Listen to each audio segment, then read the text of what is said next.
Good afternoon, everyone. My name is Olha Kulyna, and I will present our paper written together with Zoriana Rybchak, entitled Cross-Cultural Examination of War Concept, a Statistical Comparative Analysis in English, Ukrainian, and Dutch. So what is the aim of our paper? When the full invasion of Russia started in Ukraine, both domestic and foreign media covered this process, and they reflected the escalation of the Russian-Ukrainian war.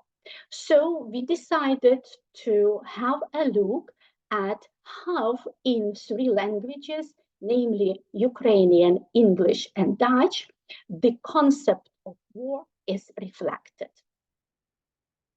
So we have settled some tasks. So first of all, we outlined the theoretical framework of the war discourse.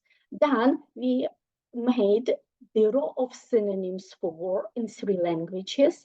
And then we assembled the text corpora in three languages. For the English language, we took New York Daily News. For the Ukrainian language, we took Ukrainska Pravda, and for the Dutch language, we used Amnesty International. So the last task and the main one, of course, was to analyze text corpora in Sketch engine using SQL in three languages. So the novelty of our research goes to the fact that automated language processing tool, Sketch engine, was used to analyze the concept of war in English, Ukrainian, and Dutch. This perspective illustrates the effect of war on language and elucidates the connection between war, language, and social identity.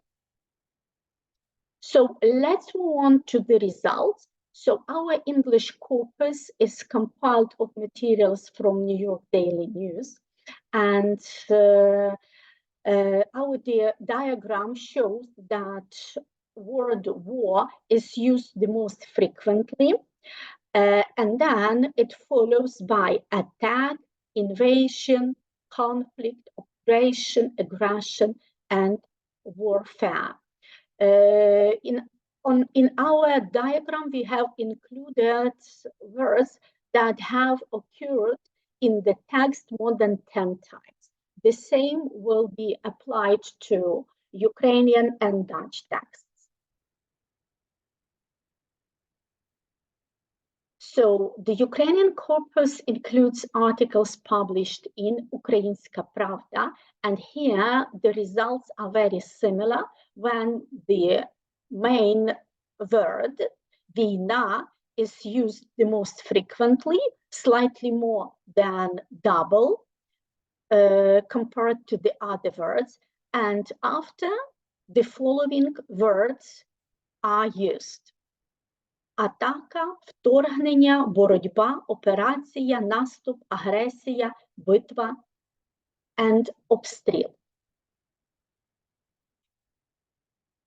The Dutch corpus is compiled by articles from Amnesty International. And here we can see that the results are completely different because the main word is oorlog, is used only slightly more than 15%, while anfal prevails. So the other words to denote the same notion are invazii, conflict, operacji, agresii, and stride. So let's come to conclusion. This study aimed to determine the concept of war, vina, and oorlog, which represents the same notion covered by media in different languages.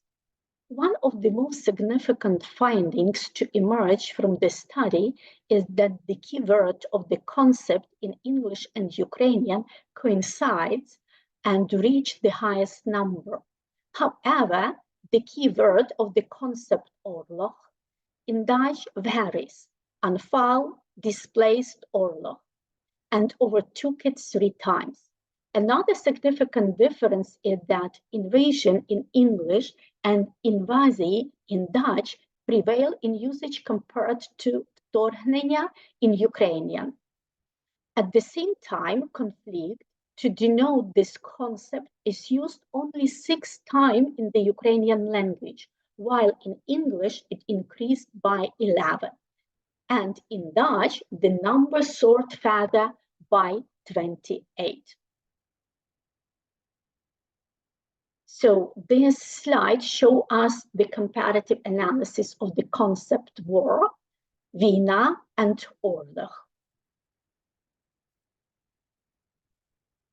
Also, we would like to extend our thanks to Maria Hilde van Scharen, docent from Zayut University of Applied Sciences, Maastricht, the Netherlands, who assisted us in conducting analysis for the concept oorlog. Thank you very much for your attention.